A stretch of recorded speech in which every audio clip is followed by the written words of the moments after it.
कहानी के शुरू में हमें कैमरामैन को देखते हैं जो स्टूडियो में दो मॉडल्स की तस्वीरें बना रहा था। जब उन मॉडल्स लड़कियों का काम खत्म हो जाता है तो उनमें से एक तो अपने घर चली जाती है और जब दूसरी लड़की वहाँ से जाने लगती है तो कैमरामैन उसे किडनैप अगवा कर लेता है। उस लड़की को बेहोश कर दिया था। जब उसको होश आता है तो वो खुद को बंधा हुआ पाती है। वो लड़की बहुत ज्यादा डरी हुई थी और कैमरामैन से बार बार यही कह रही थी कि प्लीज मुझे छोड़ दो, पर वो उस लड़की की एक भी बात नहीं सुनता। फिर वो एक बॉक्स निकालता है जिसमें किसी की राख थी। वो उसको लड़की के पास रखकर उसका गला काट देता है और जब वो ऐसा कर रहा था तो उसका खून उस राख में गिरता है। अगली सुबह जब कैमरामैन की सेक्रेटरी आती है तो उसे उस लड़की की लाश नजर आती है जिसको कैमरामैन ने मार दिया था। पर जैसे ही वो पीछे मुड़ती है उधर वो अपने बॉस की लाश को भी देखती है। तभी वो पुलिस को बुलाती है। छानबीन करने के बाद पता चलता है जरूर उस लड़की को तो कैमरामैन ने मारा है, पर अभी ये राज ही था कि उस कैमरामैन को किसने मारा। जब वो उस कैमरामैन के गले को देखते हैं तो उस पर किसी के काटने के निशान थे। उसकी लाश को देखकर ऐसा लग रहा था कि जैसे उसका मांस किसी ने खा लिया हो। इसके बाद हम कहानी में दो न्यूज रिपोर्टर्स लड़कियों को देखते हैं जो काबिल तो बहुत थी पर उनका कोई भी यकीन नहीं करता था।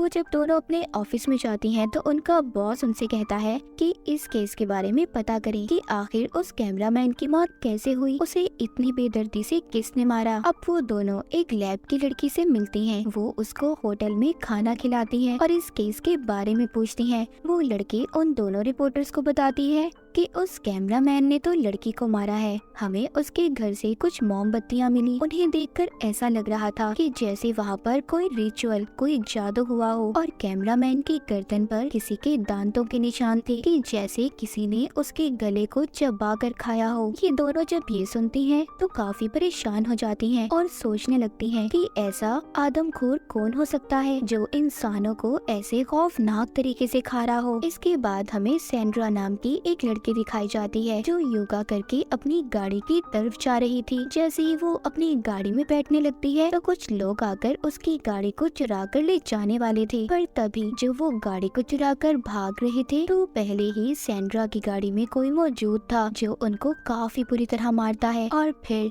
जान से मार देता है। सैंड्रा ये देखकर काफी ज्यादा डर गई थी। तभी वो देखती है उसकी गाड़ी के पीछे कोई था, लेकिन जब वहाँ पर लोग जमा होते हैं तो वो आदमी जो इसकी गाड़ी के पीछे खड़ा था वो वहाँ से चला जाता है। सैंड्रा अब इसी सोच में थी कि इतना ताकतवर इंसान कौन हो सकता है जिसने इतने सारे लोगों को अकेले मार दिया। अगली सुबह वो दोनों रिपोर्टर्स एक प्रेस कॉन्फ्रेंस में जाती हैं जहाँ पर वो पुलिस से सवाल करती हैं कि आखिर ये कत्ल कौन कर रहा है। पुलिस कहती है कि वो लोग फिक्र नहीं करें, हम बहुत जल्दी कातिल को ढूंढ लेंगे। रिपोर्टर ऑफिसर से पूछती है क्या ये कत्ल एक ही इंसान कर रहा है, जिस पर ऑफिसर उसको जवाब देता है पहले जो कत्ल हुए गाड़ी के पास वो एक ही इंसान ने किए हैं। वो पूछती है कि कैमरामैन के गले पर ऐसे निशान क्यों थे कि जैसे किसी ने उसका खून पिया हो। ये सवाल सुनकर सब लोग हैरान हो जाते हैं क्योंकि कोई भी इस बारे में नहीं जानता था। ये बात सुनकर वहाँ पर आई हुई जो मेयर थी वो बहुत गुस्सा होती है और वो रिपोर्टर लड़की से कहती है कि आइंदा के बाद तुम इस कॉन्फ्रेंस में नहीं आओगी, तुम्हारी जगह कोई अच्छा रिपोर्टर आएगा जो हमसे अच्छे सवाल पूछेगा। और वो ये बात इनके बॉस को भी बता देती है जिस पर इनका बॉस इन्हें बहुत डांटता है। बॉस को भी उनकी बातों पर यकीन नहीं था। वो पूछते हैं कि आखिर तुम्हें ये खबरें देता कौन है। वो कहती है हमारे खास लोग जो पुलिस में शामिल हैं। जब ये दोनों अपने घर पर थी ये सोचती है कि क्यों ना हम अपने अकाउंट पर कुछ पोस्ट करें इन सब कत्लों के बारे में, क्या पता हमें कुछ पता चल जाए। तभी इन्हें लैब में काम करने वाली लड़की का फोन आता है। वो उन्हें बताती है जिन भी लोगों का हमने डीएनए का टेस्ट किया है वो एक ही आदमी है जो सबको मार रहा है, पर जो उस मॉडल लड़की की मौत हुई वो तो कैमरामैन ने ही की थी। अब ये दोनों इन सब बातों का पता करने कैमरामैन के ऑफिस में जाती हैं जहाँ पर सबसे पहला कत्ल हुआ था। जब ये वहाँ पर जाती हैं तो वहाँ पर इन्हें एक बॉक्स मिलता है। ये वो ही था जो हमने कहानी के शुरू में कैमरामैन के हाथ में देखा था, पर अब उस बॉक्स में राख नहीं थी। छानबीन करने पर इन्हें जादू का सामान भी मिलता है जिसे देखकर इन्हें पता चलता है कि यहाँ पर जरूर किसी ने कोई जादू किया होगा। वो दोनों सब चीजें देखकर सोचती हैं कि जरूर वो कैमरामैन किसी कल्ट, किसी ग्रुप का आदमी होगा जिसने यहाँ पर जादू करके किसी को जिंदा किया है, और वो वही इंसान है जो जिंदा होकर अब सबको एक एक करके मार रहा है। अब जब सब इन दोनों को पता चल गया था, लेकिन ये दोनों सोचती हैं बिना सबूत के कोई भी इनकी बातों पर यकीन नहीं करेगा, इसलिए ये दोनों फैसला करती हैं कि पहले ये सबूतों को इकट्ठा करेंगी। उधर सेंड्रा, जो कि उस हादसे के बाद हॉस्पिटल में थी, उसका भाई भी वहाँ पर आता है। सेंड्रा का भाई पुलिस ऑफिसर से पूछता है क्या यहाँ पर कोई खतरा तो नहीं है। ऑफिसर कहता है फिक्र नहीं करो, तुम्हारी बहन यहाँ पर महफूज है। फिर वो जब अपनी बहन से मिलता है, सेंड्रा उसे बताती है उस रात मैंने एक आदमी को देखा था जो बहुत खतरनाक था, और मुझे लगता है कि वो मुझे भी नहीं छोड़ेगा, मुझे भी मार डालेगा। सेंड्रा ये बात कर ही रही थी, तभी वहाँ पर वो आदमी आ जाता है जो सेंड्रा को मारने के लिए आया था। उधर सेंड्रा का भाई उसे एक क्रॉस लॉकेट देता है, कहता है इसे पहन लो, गॉड पर यकीन रखो, तुम्हें कुछ नहीं होगा। पर वो अब अंदर आ चुका था जो एक गार्ड को मार रहा था। ये देखकर एक पुलिस ऑफिसर उस पर गोली चलाती है, और गोली की आवाज सुनकर और भी पुलिस वाले वहाँ पर आ गए थे, लेकिन वो आदमी उस ऑफिसर को मारकर उसका खून पीने लगा था। इसके बाद वो सेंड्रा के पास जाता है उसे मारने के लिए, तभी वो उसके गले में जब क्रॉस वाला लॉकेट देखता है तो डर जाता है और भागने लगता है। ऑफिसर भी वहाँ पर आ गया था जो सेंड्रा को बचाकर उसे घर भेज देते हैं, और यहाँ पर हमें पता चलता है कि वो आदमी कोई आम इंसान नहीं था, वो एक ड्रैकुला था जो सिर्फ रात को बाहर निकलता था। और ये यहाँ पर आया कैसे, ये हमें कहानी में आगे जाकर पता चलेगा। इसके बाद हमें एक लड़की दिखाई जाती है जो अपने काम से वापस घर जा रही थी। जब वो गाड़ी में बैठती है तो ड्रैकुला पीछे से आकर उसके गले को पकड़ लेता है, उसे मार कर उसका खून पीने लगता है। अगली सुबह दोनों रिपोर्टर्स को उनका बॉस कहता है मैंने आज नया शो शुरू किया है जिसमें लोग हमें अपनी राय देंगे कि कातिल कौन है, और उनको इस केस पर बहुत से मैसेज भी आना शुरू हो जाते हैं जिसमें लोगों ने उन्हें अपने अपने ख्यालात बताए थे कि ऐसा क्यों था और इसके पीछे राज क्या था। वो दोनों रिपोर्टर लड़कियां कुछ लोगों के नामों को चुन लेती हैं और उनसे बात करने की भी कोशिश करती हैं। उधर सेंड्रा का भाई भी उसे अपने घर ले आया था। वो बताता है कि यहाँ पर कैमरे लगे हुए हैं, तुम फिक्र नहीं करो, तुम्हारी जान को खतरा नहीं होगा। तभी सेंड्रा रिपोर्टर की वीडियो देखती है जिसमें वो कह रही थी कि इस केस के बारे में कोई भी अगर कुछ भी जानता है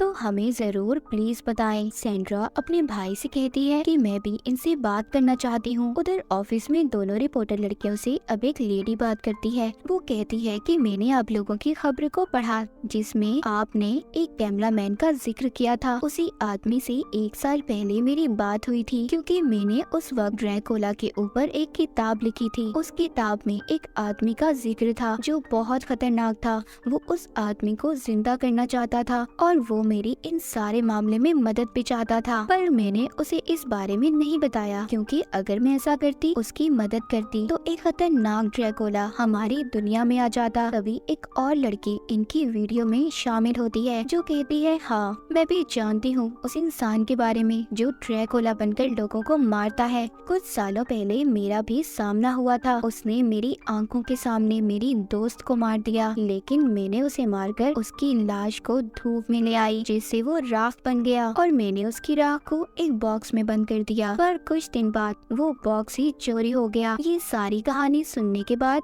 दोनों समझ गई थी कि ये ड्रैकुला ही है जो अब दोबारा लोगों को मार रहा है और वापिस आ चुका है। जब ये दोनों घर जा रही थी तो तभी इन्हें सेंड्रा की कॉल आती है जो इनको सब बताती है जो सब उसने अपनी आंखों से देखा था। सेंड्रा की बातें सुनकर तो दोनों को पक्का यकीन हो गया था कि ये ड्रैकुला ही है। जिधर सेंड्रा रुकी हुई थी उधर वो ड्रैकुला आ गया था। वो वहाँ पर आकर सेंड्रा के दोस्तों को मार रहा था। सेंड्रा वीडियो कॉल के जरिए दोनों रिपोर्टर लड़कियों को दिखाती है कि वहाँ पर सब क्या हो रहा था। वो दोनों जब ये देखती हैं कि ड्रैकुला कैसे इंसानों को मार रहा है तो वो भी बहुत ज्यादा डर जाती हैं। तभी सेंड्रा का भाई आ जाता है जो उसको वहाँ से ले जाने आया था, लेकिन वो ड्रैकुला वहाँ पर भी आकर सेंड्रा के भाई को मार देता है और फिर सेंड्रा को उसने इनको भी वीडियो कॉल पर देख लिया था। जब ये उसकी शक्ल देखती हैं तो दोनों बहुत ज्यादा डर जाती हैं। वो जाकर सारी बातें पुलिस ऑफिसर को बताती हैं तो वो कहता है तुमने क्या मशहूर होने के लिए ये कहानी बनाई है, अगर ऐसा है तो प्लीज ऐसा मत करो, बहुत फजूल कहानी है है तुम्हारी। वो जान चुकी थी कि बिना सबूत के कोई भी इन पर यकीन नहीं करेगा।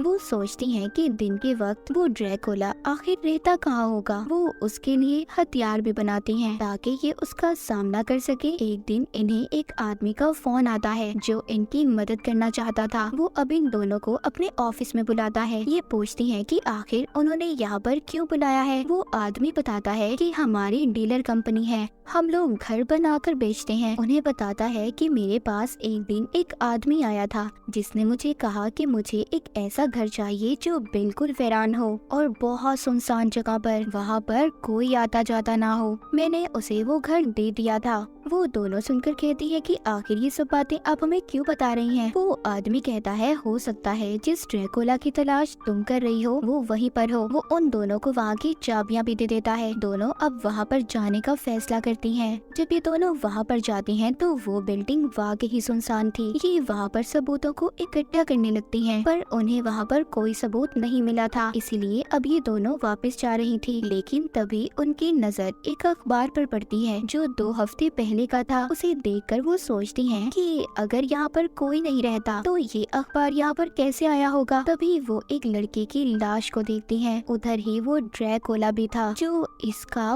पाँव पकड़ लेता है और इन पर हमला कर देता है। ये दोनों जब यहाँ से भागने की कोशिश करती हैं तो ड्रैकुला ने इनको पकड़ लिया था और बहुत मारता है। उनका खून पीने की भी कोशिश करता है, लेकिन वो दोनों भी हार नहीं मानती, उस पर हमला करती हैं। ड्रैकुला एक रिपोर्टर को तो बहुत मारता है और उसे बेहोश भी कर देता है और दूसरे रिपोर्टर का खून पीने के लिए उसकी तरफ बढ़ रहा था, पर वो भागकर सूरज की रोशनी में आ गई थी। इसके बाद ड्रैकुला दोबारा से उसकी तरफ जाता है जो बेहोश थी, पर अब उस लड़की को भी होश आ गया था और वो एक लकड़ी उठाकर ड्रैकुला को मार देती है जिससे वो बेहोश हो गया था। ये दोनों खींचकर उसे सूरज की रोशनी में ले आई थी जिससे वो दोबारा राख में बदल गया था। इसके बाद हम कुछ दिन बाद की कहानी को देखते हैं। दोनों रिपोर्टर्स बहुत ज्यादा जख्मी थी। कोई भी इनकी बातों पर यकीन नहीं कर रहा था कि इन्होंने एक ड्रैकुला को मार दिया। इसीलिए ये दोनों अभी फैसला करती हैं कि ये दोनों प्रेस को छोड़ देंगी और शादी करके कहीं दूर रहने लगती हैं। कहानी के आखिर में हम एक छोटी बच्ची को देखते हैं जो एक लेडी को ड्रैकुला की राख एक जार में दे रही थी। हम देखते हैं उसके नाखून बहुत बड़े थे जैसे कि वो भी ड्रैकुला हो। तो जैसे उस कैमरामैन ने इस राख के अंदर लड़की का खून डालकर इसे जिंदा किया था, मगर ड्रैकुला ने निकलते ही